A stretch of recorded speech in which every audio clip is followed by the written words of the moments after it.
sampai dengan C6 itu kita masukkan ke jendela yang di sini. C2 sampai Ya. Kemudian ya di sini ada penjelasannya. Karena data tersimpan dalam beberapa kolom di mana setiap sampelnya itu dicatat per baris yang mempunyai lebih dari satu observasi, maka kita pilih observation for a subgroup are in one row of columns, bukan yang all observation in one column.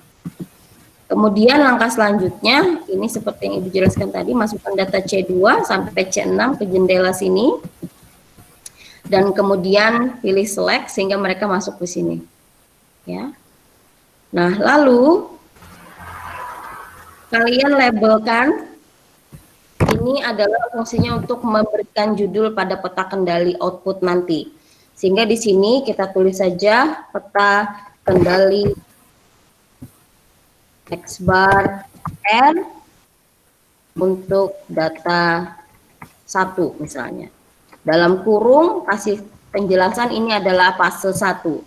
Sehingga nantinya ketika kita memberikan atau mengkonstruksi kembali peta kendali untuk fase 2 itu ada perbedaan judulnya. Sehingga kalian tahu mana yang peta kendali fase 1 dan fase 2. Kemudian di OK.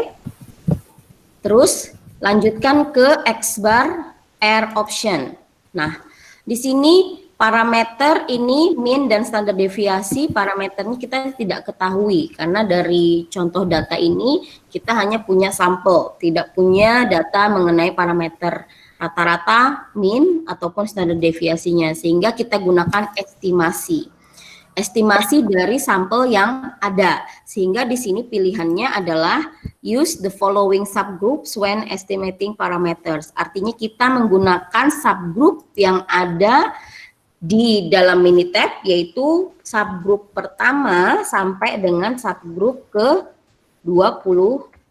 Karena data kita di sini, kalau saya ini cancel dulu, data kita pada fase 1 itu sebanyak 25 sampel berukuran 5. Artinya ada 25 subgroup yang masing-masing subgroup itu punya 5 observasi. Sehingga pada saat mengestimasi, kita menggunakan subgroup dari 1 sampai 25. Saya ulang lagi, labelnya kendali X bar R fase 1. Nah, di X bar option, jadi kita gunakan estimasi. Estimasinya adalah dengan menggunakan data subgroup 1 sampai dengan ditulisnya pakai titik 2, 25. Nah, di sini untuk mengestimasi standar deviasinya, kita gunakan full standard deviation sebagai default metodenya ya di sini. Dan di sini juga menggunakan konstan yang tidak bias. Kemudian abaikan dulu pilihan lain, klik OK. Kemudian OK lagi, hingga akan tampil peta kendali X bar dan R untuk data atau subgroup 1 sampai 25.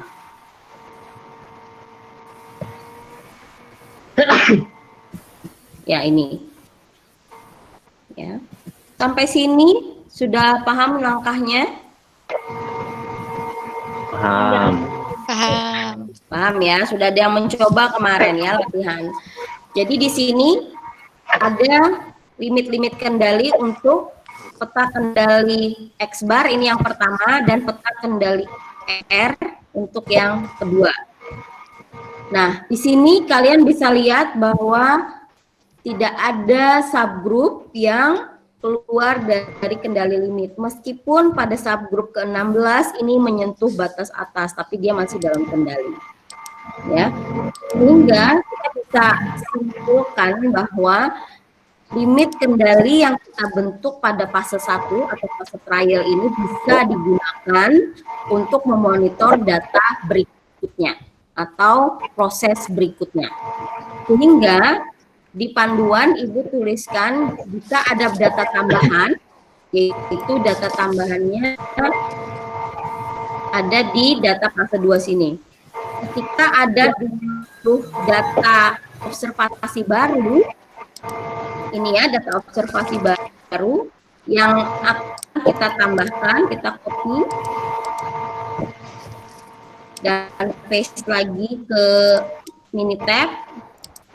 Sini kita paste.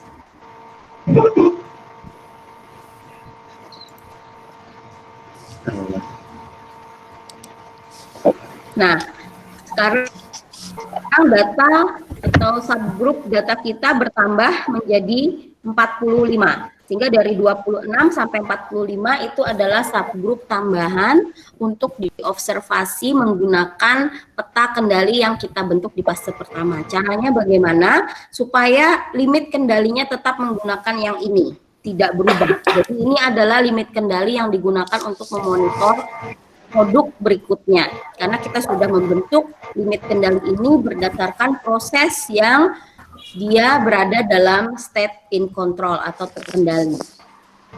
Ya, kemudian di sini caranya adalah kembali ke start, control chart dan control chart for subgroup, kembali ke X-bar R. Di sini datanya masih tetap dari C2 ke C6, jadi tidak usah diubah. Kemudian labelnya perlu dirubah, di sini judulnya yaitu fase 2, di mana kita tahu fase 2 mempunyai 20 new subgroups.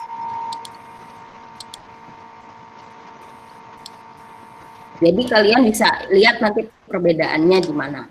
Kalau sudah diberi judul lain, di OK, kemudian pada X-bar R option-nya, itu tetap parameter kita tidak bisa mengetahui, sehingga masih tetap estimasinya dari data sampel yang kita punya. Nah, di sini agar tetap menjaga kendali limitnya tetap seperti di fase 1, maka kita tetap menggunakan subgroup 1 sampai 25 saja untuk mengestimasi kendali limitnya. Ya, tapi dia tetap bisa memonitor ke 20 observasi baru yang kita tambahkan tadi.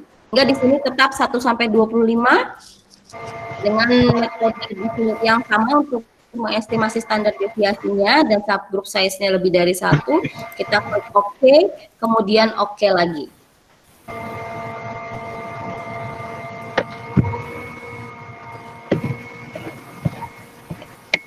Nah, di sini kalian bisa lihat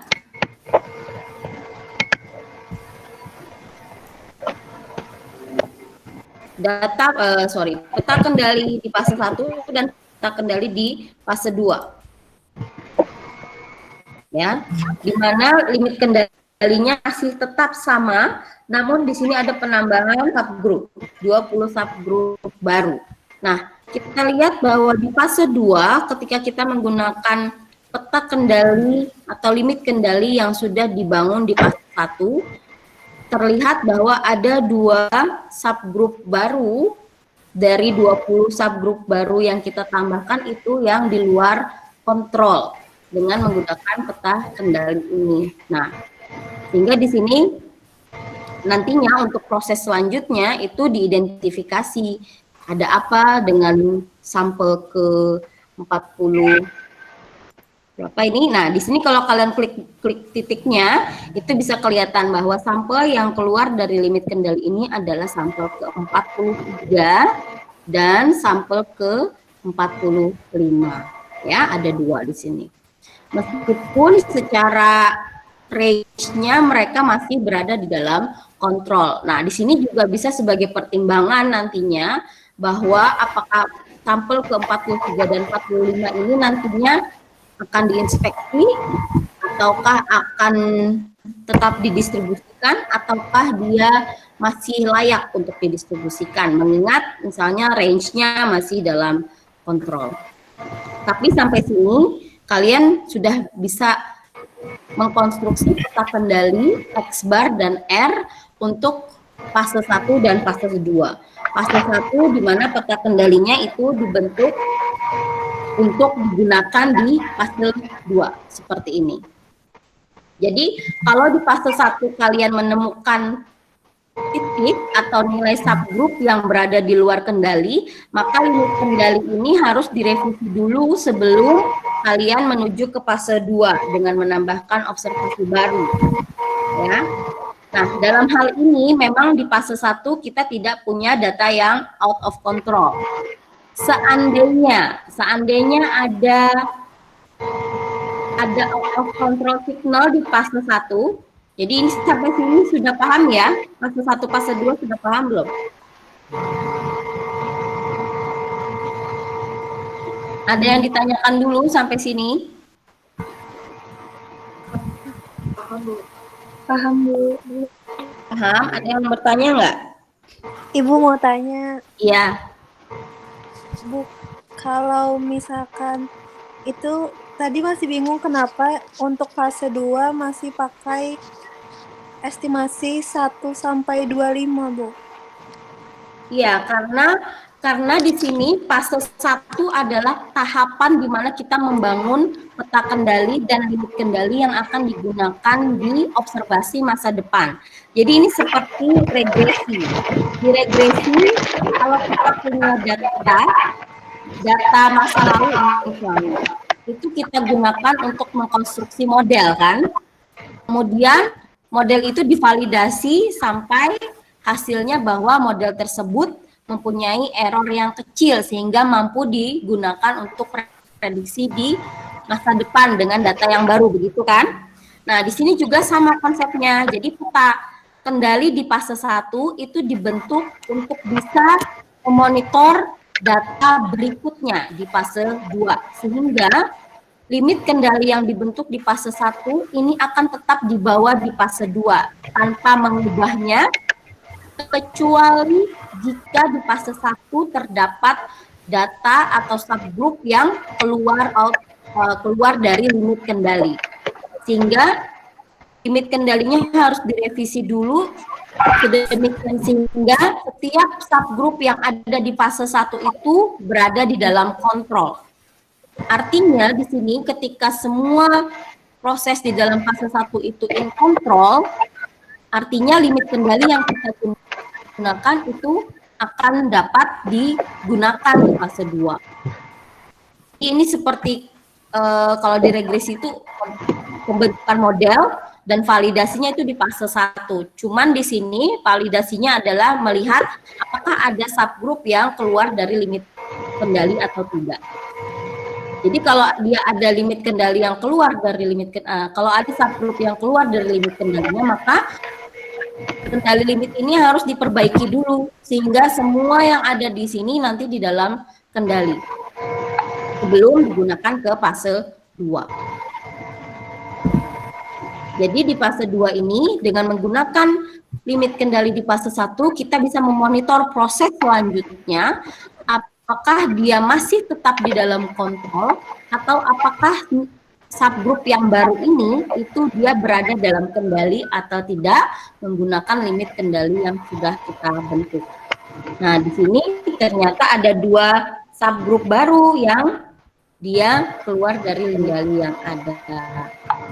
Nah, dalam realnya ini mereka akan inspeksi ada apa dengan sampel 43 dan 45 ini. Nah, tapi kalau dilihat dari range-nya atau sebaran datanya, dia masih aman-aman saja, masih dalam kendali.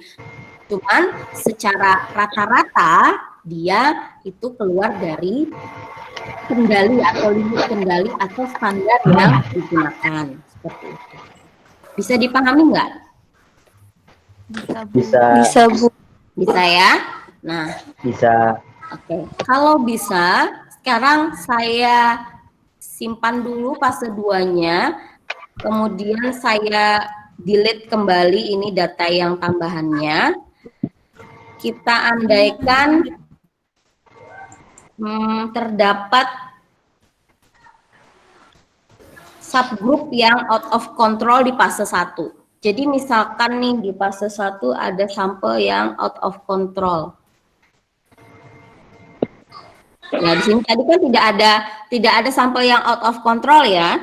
Tapi sekarang saya asumsikan atau dimisalkan bahwa observasi nomor 16 ini saya misalkan di sini untuk memberikan contoh kepada kalian bagaimana cara merevisi atau menghitung kembali peta kendali ini dalam ini tab. Jadi di sini saya anggap grup nomor 16 ini keluar dari batas limit ya. Kita asumsikan sama-sama bahwa subgroup nomor 16 itu out of control. Sehingga limit kendali ini harus direvisi dan tidak bisa dipakai untuk memonitor subgroup observasi baru di fase 2. Nah, untuk merevisi kendali limit ini, maka kita gunakan stat, control chart, subgroup X bar R dengan cara yang sama. Namun di sini labelnya kita lagi-lagi harus kita perbarui supaya kita tahu ini apa. Ya. Jadi ini fase 1 revisi. Omit itu artinya keluarkan subgroup 16. Artinya kita tidak mengikutkan subgroup data subgroup nomor 16. Karena tadi kita di sini misalkan bahwa dia itu berada di luar kendali limit pada fase 1. Jadi sini kita klik OK. Nah, kemudian di X bar R option di estimate-nya, kalau tadi kita sudah menggunakan data ke 1 sampai 25 kan? Ya. Nah, sekarang di sini kita perintahkan bahwa kita akan mengestimasi kembali kendali limitnya tanpa menggunakan subgroup nomor 16. Sehingga di sini harus pilih yang omit the following subgroup when estimating parameter. Nah, lalu di sini kita tulis 16. Sehingga nantinya estimasi kendali limitnya itu akan dihitung kembali tanpa mengikut sertakan subgroup nomor 16. Paham sampai sini? Paham, Bu. Oke. Kemudian kita oke lagi.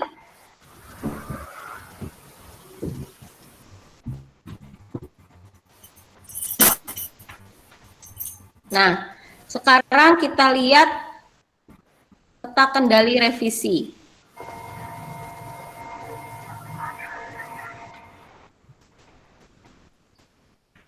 Di mana di sini limit kendalinya sudah berubah sedikit saja. Ya. Meskipun di sini kalian lihat kok nggak ada Bu subgroup nomor 16-nya di sini. Ya, dia masih ada di sini. Tapi dalam perhitungan limit kendalinya dia sudah tidak diikut sertakan. Sehingga kalian lihat di sini ada perubahan kendali limit dari fase 1 yang awal, yang original, dan fase 1 ketika kita revisi atau ketika subgroup nomor 16 itu dikeluarkan dari perhitungan. Jadi ini tadi dimisalkan bahwa subgroup nomor 16 itu dari fase 1 original ini kita anggap dia out of control. Sehingga kendali limit fase 1 ini harus diperbaiki sebelum digunakan ke fase 2. Gitu. Jadi kalau ada out of control di fase 1 itu harus diperbaiki dulu kendali limitnya sedemikian sehingga semua proses yang ada di fase 1 itu bisa dalam keadaan terkontrol dulu. Sehingga kita bisa gunakan limit kendalinya untuk memonitor data baru berikutnya dengan proses yang sama. Jadi kalau misalkan proses ini untuk memonitor daya tahan atau kekuatan bahan dalam suatu produksi, maka data observasi selanjutnya juga harus merupakan data kekuatan bahan yang sama. Jadi jangan yang berbeda. Nah, jadi nanti kalau sudah di sini sudah kita revisi, maka kita lihat lagi nanti apakah masih ada yang out of control selain 16 ini. Kalau sudah tidak ada, berarti proses revisi kita itu berhasil dan semua sekarang berada di dalam kendali. Sehingga kendali limit yang revisi yang terbaru ini yang akan digunakan ke fase 2. Itu tadi jika ada subgroup yang keluar kendali di fase 1. Caranya sama ya dengan menggunakan limit kendali yang baru untuk memonitor observasi baru berikutnya. Caranya sama dengan yang sudah Ibu praktekkan tadi. Ada pertanyaan sampai sini?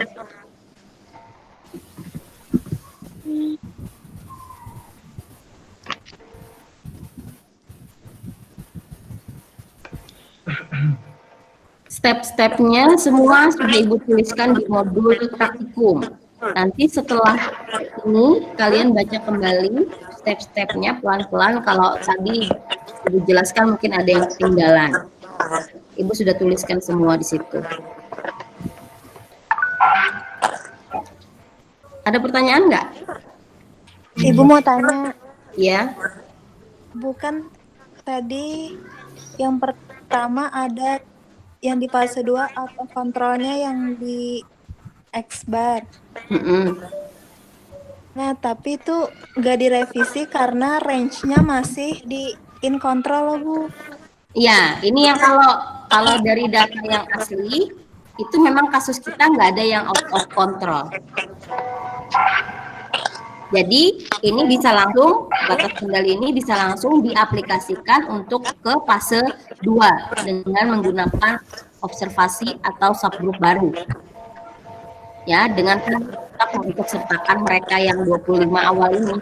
Tapi tadi Ibu cuma mau mempraktekkan, memperlihatkan jika seandainya di fase 1 itu ada salah satu atau beberapa subgroup yang keluar limit kendali, maka kalian harus merevisi limit kendalinya dulu sehingga dapat memastikan bahwa setiap subgroup yang ada di dalamnya itu dalam keadaan terkontrol, sehingga limit kendalinya harus direvisi, dan jika sudah direvisi setiap subgroupnya itu sudah terkendali, maka bisa digunakan dari yang direvisi tadi untuk di fase 2. Bisa dipahami? Bisa. Jadi intinya itu di fase 1 ya, di fase 1 fase pembuatan peta kendalinya. Sama ketika kalian belajar di regresi itu fase pada saat pemodelannya. Jika modelnya itu sudah dinyatakan valid dengan nilai R square-nya atau R kuadratnya 80% misalnya, dia mampu memprediksi nilai masa depan, nah berarti itu sudah lumayan, modelnya bisa digunakan untuk memprediksi nilai masa depan. Sama dengan di sini. Jadi jika di fase 1 itu sudah terkontrol subgroupnya, maka limit kendalinya itu dipercaya bisa digunakan untuk memonitor inflasi berikutnya. Jadi ini dijadikan sebagai dasar dalam memonitor subgroup ataupun observasi berikutnya. Bisa ya?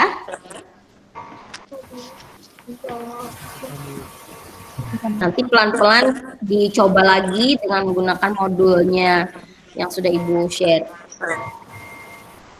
Ada yang tanya lagi untuk X bar dan R?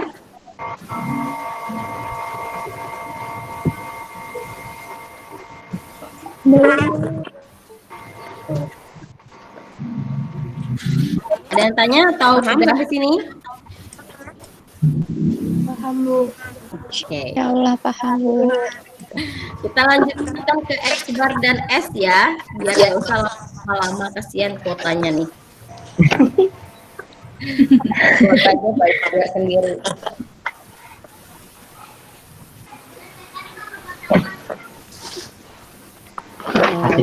Bentar, bikin dulu.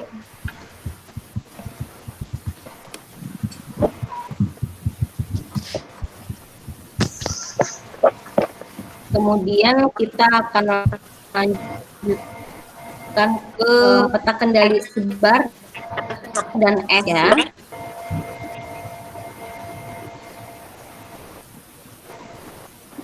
Bentar. Nah, saya tulis dulu.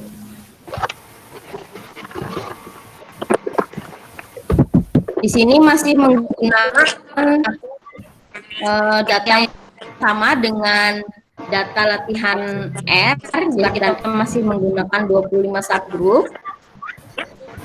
Nah, caranya itu sama seperti X-bar dan R, tapi jika kalian memilih peta kendalinya ini, itu pilih yang X-bar dan S, ya, bukan yang X-bar dan R lagi, tapi X-bar dan S.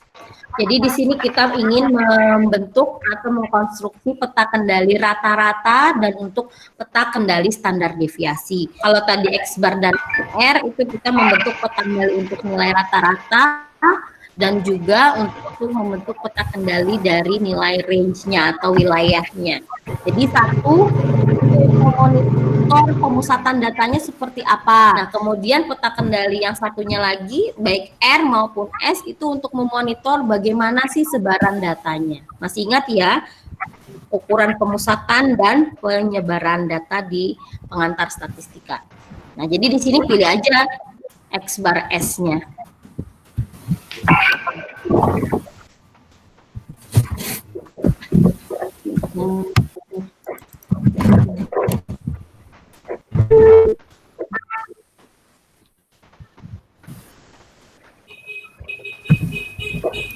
Sini start, kemudian control chart, subgroup, X bar S.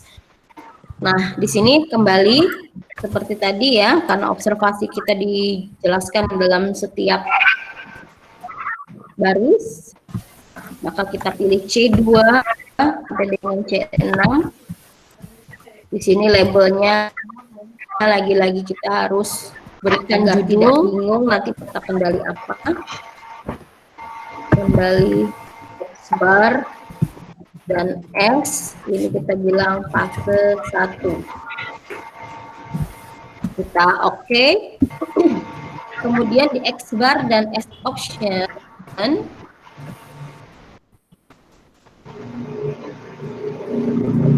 nah ini juga bentuknya sama kayak tadi yang R, X bar dan R. Karena kita tidak punya informasi berapa nilai rata-rata populasinya, dengan standar deviasi populasinya, maka kita gunakan yang estimasi. Nah, di sini tampilan estimasi masih sama ya, seperti yang R. Jadi kita menggunakan subgroup nomor 1 sampai 20. Ya, dengan menggunakan metode yang sama, defaultnya kita oke. Kemudian oke.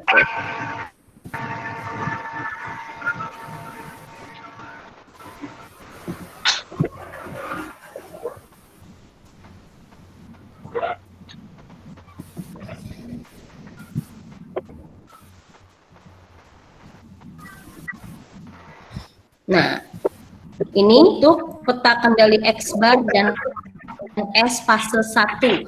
Tampilnya sedikit lebih bagus dari yang X bar dan R, karena tadi kalau yang R itu di sampel 16 dia menyentuh batas limit atasnya ya. Sekarang kalau kita melihat dari standar deviasinya, sampel atau subgroup ke-16 itu masih dalam kontrol. Jadi di sini kita bisa baca peta kendali X bar. X bar itu adalah nilai rata-rata. Jadi kita bisa lihat proses subgroup ini secara nilai rata-rata dia berada di dalam kontrol. Sedangkan secara standar deviasi atau simpangan setiap subgroup dari nilai rata-ratanya juga masih dalam kendali. Sehingga di sini kita bisa simpulkan bahwa fase 1 itu keadaannya terkontrol, artinya 25 subgroups yang digunakan untuk membangun peta kendali X bar dan S itu berada dalam keadaan terkontrol. Sehingga dengan menggunakan limit kendali, jadi istilahnya karena 25 subgroup ini berada dalam kendali, dalam keadaan terkontrol, maka limit kendali yang dibentuk di sini dipercaya bisa memonitor observasi selanjutnya. Sehingga ini limit kendalinya bisa digunakan ke fase 2. Nah, sekarang kita tambahkan lagi data tambahannya yang ke-26 sampai 45 ke Minitab untuk monitor fase 2.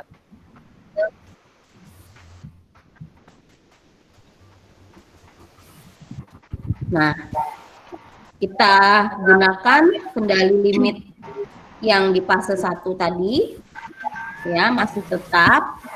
Labelnya kita ganti, ini fase 2 dengan tambahan 20 observasi new subgroup. Oke, kemudian di X bar S optionnya kita lari ke estimate, tetap menggunakan yang ini, ya. Kemudian di OK dan OK. Jadi intinya di fase 2 hanya menambahkan subgroup data baru saja, sedangkan proses estimasinya masih tetap menggunakan data subgroup yang di fase 1. Sehingga kendali limitnya ini akan masih tetap menggunakan kendali limit di fase 1. Nah, ini hasilnya. Peta kendali X bar dan S fase 1 dan fase 2. Ya. Masih tetap terlihat di sini sampel 43 dan sampel 45 itu secara nilai rata-rata dia berada di luar kendali. Berada di luar limit kendali secara nilai rata-ratanya. Namun secara nilai standar deviasi atau secara nilai simpangan dari nilai rata-rata keseluruhan itu dia tidak apa-apa. Jadi dalam hal ini kalian harus cerdas dalam mengambil kesimpulan. Kalian andaikan kalau kalian punya barang produksi, ada sampel ke 43 dan ke 45 yang secara rata-rata nilainya itu dia di luar kendali. Tapi secara simpangan baku atau sebarannya dia tidak dalam kondisi out of control. Nah, keputusan apa yang akan kalian lakukan? Apakah kalian akan menyingkirkan sampel nomor 43 dan 45 ini atau tidak? Itu semua keputusan biasanya ada di pihak manajerial ataupun pihak perusahaan yang mengelola tentang produksi itu. Tapi dalam hal ini kalian harus mempertimbangkan nilai rata-rata dan standar deviasi ini sebagai panduan dalam mengambil keputusan maupun kesimpulan. Ya, ada kadang orang lebih mementingkan nilai standar deviasi. Jadi meskipun nilai rata-ratanya mendeteksi bahwa sampel nomor 43 dan 45 ini keluar dari kendali limit, namun karena dia tadi range-nya juga nggak keluar dari limit, peta kendali yang R tadi juga tidak menunjukkan sinyal-sinyal out of control, dan juga di sini peta kendali S-nya juga tidak menyimbolkan adanya out of control signal pada sampel 43 dan 45, maka biasanya perusahaan akan tetap melanjutkan proses atau mengikut sertakan produk 43 dan 45 ke tahap selanjutnya atau ke tahap pendistribusian misalnya seperti itu.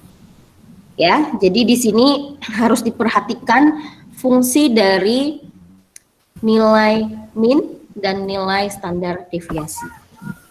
Paham ya maksudnya? Paham, Bu. Iya. Jadi misalkan kalau kalian di kelas nilai rata-rata UTS misalnya, ada yang mungkin di sini kan istilahnya upper limit ya, di luar limit. Ada yang dapat misalnya nilainya 90 dan 100. Sedangkan nilai rata-rata kelasnya misalnya di sini 75. Batas atasnya misalnya 90 dan batas bawahnya misalnya berapa ya? 20 misalnya. Nah, ada dua orang yang punya nilai 95 dan 100. Tapi ketika saya lihat standar deviasinya itu normal saja. Nah, berarti kan nggak apa-apa. Yang dua orang ini tidak harus diberikan intervensi ataupun tidak perlu misalnya disuruh kamu turunin nilainya, enggak. Berarti tetap harus bisa menyikapi, melihat sinyal dari out of control ini dari dua sisi, dari nilai rata-rata dan juga dari nilai simpangan baku. Kecuali misalkan memang ada kalau tadi dari segi nilai otomatis kalau udah lewat dari batas atas itu kan tidak berbahaya. Tetapi kalau misalkan yang sampel 4345 ini berada di batas bawah sini atau di bawah 20 nilai UTS-nya, maka saya berhak mengambil intervensi misalnya sebagai dosen. Kenapa nih anak 2 di bawah nilai rata-rata? Meskipun nilai simpangan bakunya nggak ada masalah, tapi saya tetap peduli dengan 2 yang misalnya nilainya di bawah ini. Harus ada intervensi ataupun perbaikan nilai ataupun diberikan tugas tambahan dan sebagainya sehingga mereka bisa mendapatkan nilai yang lebih bagus, misalnya seperti itu. Itu dalam contoh konteks proses monitoring dalam proses pembelajaran nilai. Ya, sama halnya di sini dengan produksi. Jadi kalian harus bisa pandai memberikan kesimpulan yang bermakna. Jadi jangan hanya kesimpulan itu, oh karena dia menunjukkan out of control signal di sini atau dia tidak di dalam batas kendali maka dia dibuang saja seperti itu, enggak. Jadi harus dengan pertimbangan dari nilai rata-ratanya, kemudian lihat standar deviasinya, terus kesimpulan kalian apa dari segi pandangan kalian terhadap sebuah produksi misalnya seperti itu. Ya, jadi interpretasi dan pendapat kalian itu sangat saya hargai. Nanti di nilai di soal-soal UTS ya, soal UTS nanti ada 2 terkait seperti ini juga, makanya saya berikan dulu ini praktikumnya biar kalian nanti UTS-nya bisa menjawab dengan baik menggunakan Minitab. Hanya saja saya prioritaskan atau saya pentingkan bagaimana kalian memberikan interpretasi terhadap peta kendalinya, kemudian terhadap kesimpulan yang diberikan. Itu. Ya. Kemudian di X bar dan S, kalau di fase satunya ada out of control signal, caranya sama seperti yang saya jelaskan di X bar dan R ya, sama saja. Jadi nanti tinggal diikutin saja di modulnya. Sampai sini ada yang ditanyakan X bar dan S?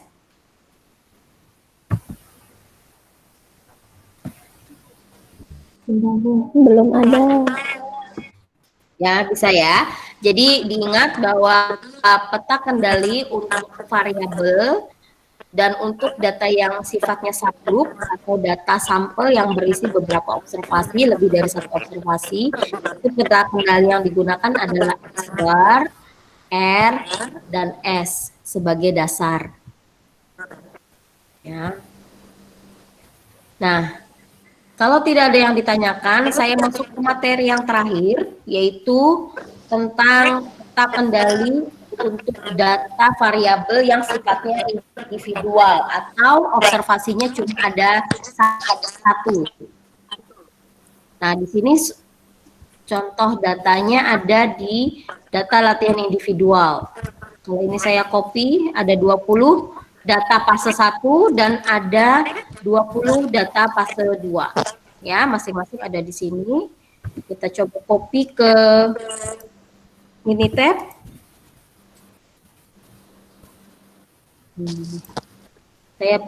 Saya tampilkan di sini saja.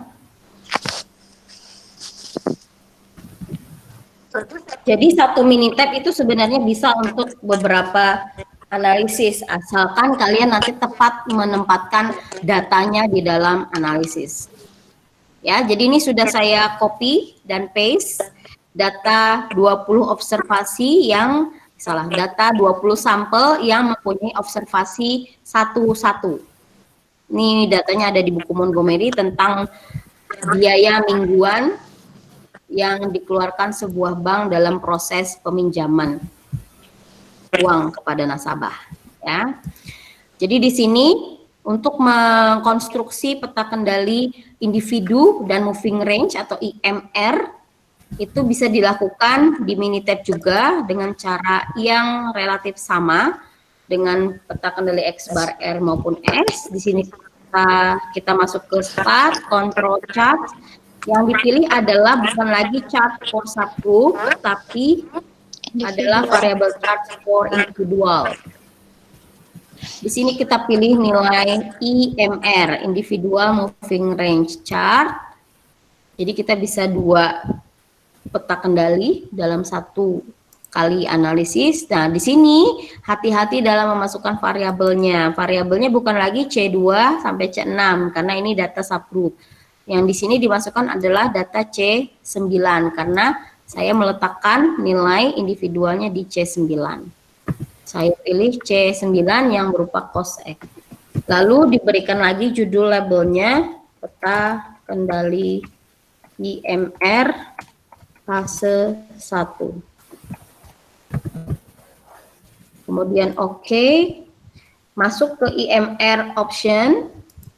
Lagi-lagi di sini kita tidak punya informasi nilai rata-rata dan standar deviasi dari populasinya, sehingga harus diestimasi berdasarkan nilai sampel yang kita punya, data sampel yang kita punya. Nah, di sini pilihnya use the following subgroup. Ingat, data untuk individual ini adalah 1 sampai 20 tadi ya subgroupnya. Nah, kemudian di sini metode untuk mengestimasi standar deviasinya ada 2. Ada yang menggunakan rata-rata moving range, ada yang menggunakan median moving range. Untuk sementara kita gunakan defaultnya yaitu average moving range dengan panjang moving range-nya juga sesuai default yaitu 2. Nah, panjang moving range itu tidak harus selalu 2, bisa 3, 4 dan seterusnya, tergantung nanti problemnya seperti apa, masalahnya seperti apa. Jadi di sini kita anggap kita mengikuti default saja, kemudian di OK dan OK lagi. Nanti terlihat peta kendali IMR untuk data individual. Nah, ini peta kendalinya seperti ini. Jadi di sini tidak lagi tulisannya sampel ya, melainkan dia observasi karena datanya itu hanya satu-satunya. Jadi sampel 1 ya datanya observasinya ya 1 saja. Jadi di sini masing-masing nilainya. Kita lihat di sini peta kendali individual atau nilai secara individunya dia berada di dalam kontrol atau limit kendali. Kemudian kita bisa lihat juga dari segi moving range itu dia juga berada dalam kendali meskipun nilainya agak sedikit rata-ratanya ke bawah ya, tapi masih dalam kondisi in control. Cara menghitung moving range itu juga ada, saya berikan di modul atau di buku Montgomery juga ada.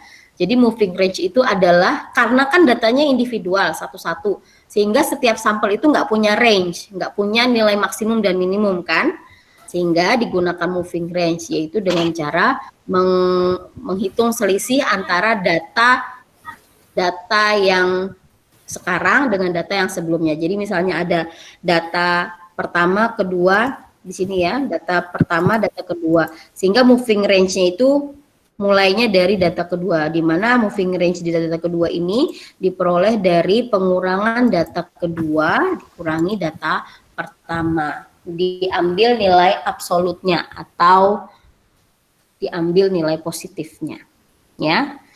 Dikasih nilai absolut sehingga nilai moving range-nya itu selalu positif. Bisa dipahami?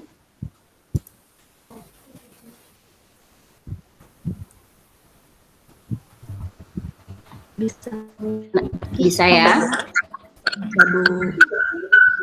Kemudian karena tadi sudah di dalam state in control atau di dalam kendali limit semua, maka ini fase pertama kita anggap pembentukan peta kendalinya ini valid dan limit kendalinya bisa digunakan untuk memonitor data observasi baru berikutnya, sehingga kita masukkan data observasi barunya di latihan yaitu data ke-21 sampai 40 ke dalam Minitab. Ini paste. Ya, setelah kita tambahkan, maka kita kembali gunakan peta kendali yang dibentuk di fase 1 ke fase 2. Variabelnya tetap, labelnya kita ganti dengan fase 2, 20 new individual observation. Nah, kemudian di IMR optionnya masih kita gunakan yang ini, tidak berubah, 1-20, moving ratio 2, kita oke, kemudian di oke lagi.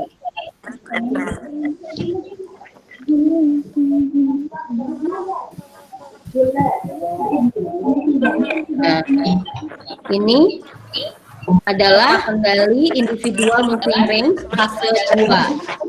Ya, jadi fase 1 dan fase 2. Di sini fase 2-nya tetap menggunakan peta kendali yang sudah terbentuk di fase 1. Mengingat di fase 1 keadaan setiap observasi dari 20 observasi itu berada dalam keadaan terkendali. Nah, ternyata di fase 2 dengan penambahan 2 observasi baru itu terlihat data ke-39 dan 40 itu berada di luar kendali. Nah, dan di sini dari segi moving range-nya data ke-39 ini juga keluar dari kendali. Nah, jadi kalau dari segi analisis biasanya kalau sudah dari dua sisi penilaian, yang pertama dari sisi nilai masing-masing individunya dia sudah keluar kendali, kemudian dari segi moving range-nya dia juga di luar kendali, artinya nilai selisih antara observasi sebelumnya dengan dirinya sendiri itu terlalu jauh beda, sehingga kalau kita sebagai pihak manajerial kita akan melihat nih observasi 39 itu berarti perlu diinspeksi lebih jauh lagi sebelum dia bisa didistribusikan misalnya atau dirilis ya. Sedangkan yang observasi ke-40 dia nilai individualnya memang di luar limit kendali atau di limit keluar dari batas standarnya, tapi secara range dia masih berada dalam kendali, artinya dia tidak terlalu jauh beda dengan yang observasi sebelumnya.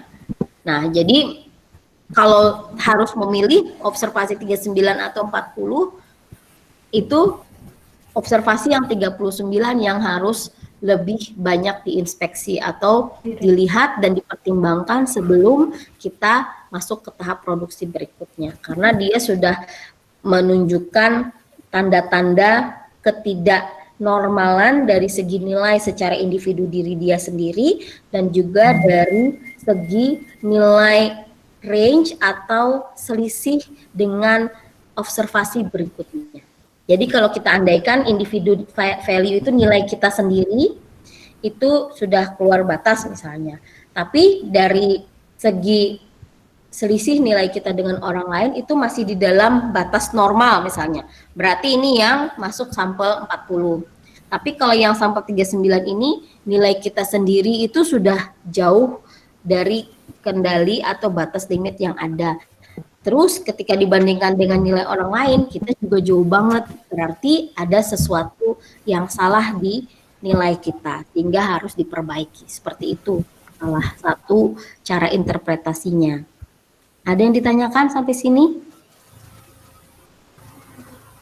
Jadi kalau di sini sifatnya itu nilai tadi itu biaya ya, di sini cost X itu biaya peminjaman, biaya administrasi mungkin bagi peminjaman di bank. Ini data yang ke-39 ini terlalu tinggi nilainya sehingga perlu bagi pihak bank melihat kembali kenapa di sini ada apa nilai 39 ini kok dia sangat jauh dari standar.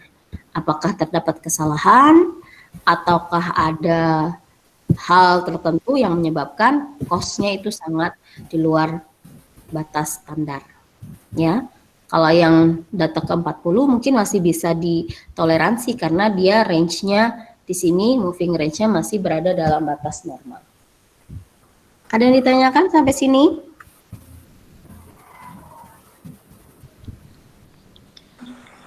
Belum.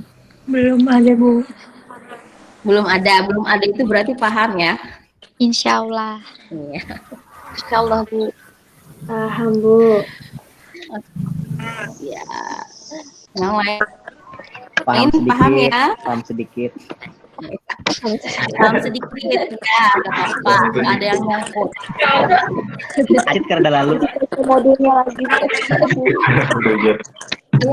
Kalian akan lebih paham kalau mencoba sendiri. Itu kan makanya Ibu tadi udah posting juga modulnya.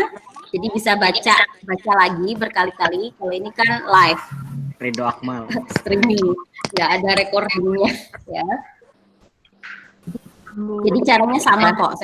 Ibu sudah detailkan di modul. Jadi kalian ikuti langkahnya, pelajari sendiri dulu dengan menggunakan data sampel-sampel yang sudah Ibu juga sediakan di e-learning ya. Tinggal di copy paste ke Minitab. Baru kemudian kalian nanti lanjut ke soal UTS-nya. Nah, panduannya di situ juga sudah ada. Dan untuk lebih lengkap informasi ataupun mendapatkan bahan yang lebih lengkap itu di buku Montgomery itu juga ada. Ya, tapi Ibu sudah ringkaskan dalam bentuk modul praktikum dan mudah-mudahan itu bisa membantu menjawab di UTS. Sampai ke nilai indeks kapabilitas prosesnya juga ada. Ya, di sini juga ada nilai indeks kapabilitas, nanti kita akan pelajari nanti tapinya. Jadi sementara kalian pakai manual dulu untuk menghitung seberapa mampu sebuah proses itu dalam memproduksi hasil produksinya dengan baik. Di sini ada yang namanya capability analysis nanti, tapi nanti bukan sekarang. Ya, enggak ada yang ditanyakan lagi. Kita bisa akhiri video conference ini. Udah memakan berapa banyak data nih? Nggak apa-apa, Bu. Nggak apa-apa, Bu. Nggak apa-apa, Bu. Ya. Makanya kemarin saya tanya sama Arwandi, bisa nggak atau gimana gitu. Ibu mau tanya. Iya, boleh. Berarti soal UTS ini dikumpul hari ini ya, Bu? Iya, Jam 5. jam 5. Iya.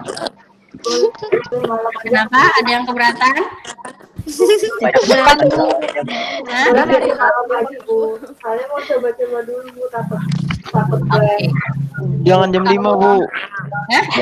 Jangan jam 5, Bu. Jangan jam 5, Bu. Kalau jam 5 besok bisa, Bu. Jam 12 malam ya. Iya, Bu. Ya, jam Iya, Bu. Iya, Bu, boleh jam 12. Oke, ya dipajang sampai jam 12 malam. Siap, Bu. Nanti berubah ya di e-learning-nya. Makasih, Bu. Oke. Bu. Sebentar, jangan menghilang dulu. Saya mau print screen dulu. Ya, sudah. Oke, kalau kita akhiri gini ya video conference hari ini. Terima kasih atas partisipasinya dan mohon kerelaannya ya, datanya kepake banyak. Iya, Bu. Semoga ada tambahan manfaat bagi kalian dalam memahami bagaimana mengkonstruksi peta kendali ya. Amin. Amin ya rabbal alamin. Tetap di rumah. Oke, itu ucapkan alhamdulillah sudah video conference dengan baik. Terima kasih atas perhatiannya. Ibu akhiri ya. Assalamualaikum warahmatullahi wabarakatuh.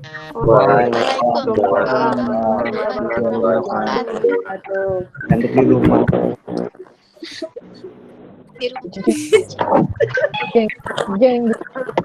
Semangatnya Kampin. UTS 5 kan ya?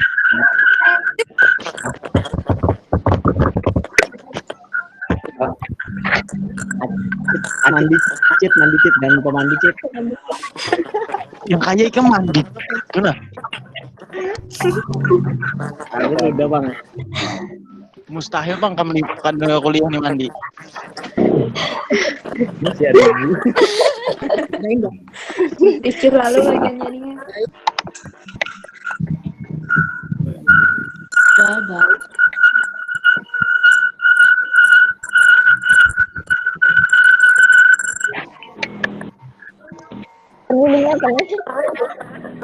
Ibu kan udah lagi Warahmatullahi wabarakatuh. ada ya keluar kita.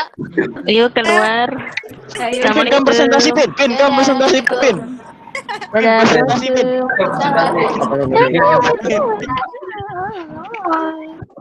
Pin, kamu presentasi, Pin. Pin, presentasi, Pin. Mulai berkeluaran cuy. Pin, presentasi sih. Langsung mukanya Alvin. Presentasi laporan, Pin. Magang. Laporan KB presentasi. Ya, Bang Esra. Mana nih? Iya itu. Presentasi apa kamu? Ya Allah. Ya presentasi Jangan ini. keluar dulu nih kuliah Oh, kedua. ini. Kuliah kedua. Kuliah kedua. Pin kasih. Anjir YouTube. Ada dua kah? Lelet juga nih cuy. Apa garang, Pin? Ayah. Yensus. Terakhir. Aduh, hei.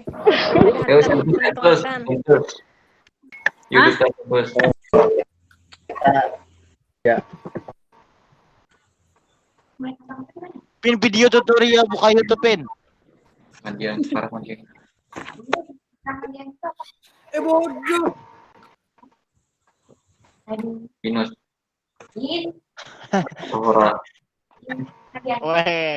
Weh. Tutorial stay home. Lelet. Bye bye. Bang bibinya. Tadi.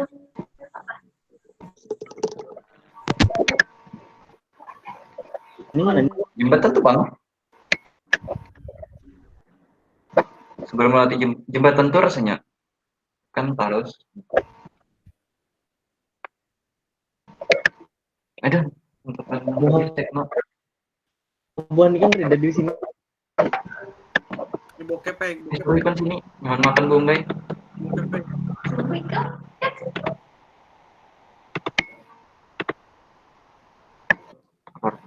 Anunya Google Meet-nya hilang. Mau aku lah.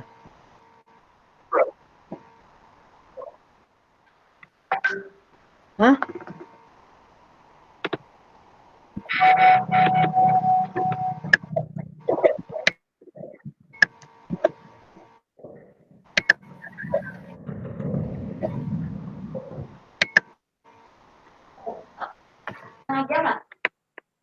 Jam sampai sejam lah, tergantung kecepatan.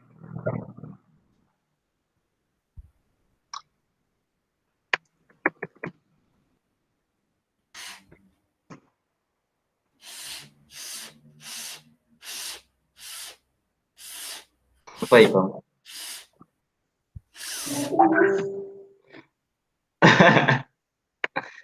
Lol.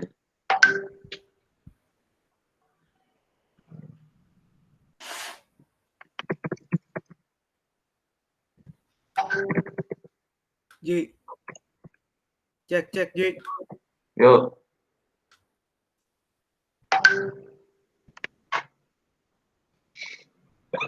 Apa nih keluaran nih? Masa aja nggawi. Oke Anda loh. Dari keluaran. Oke pak keluaran.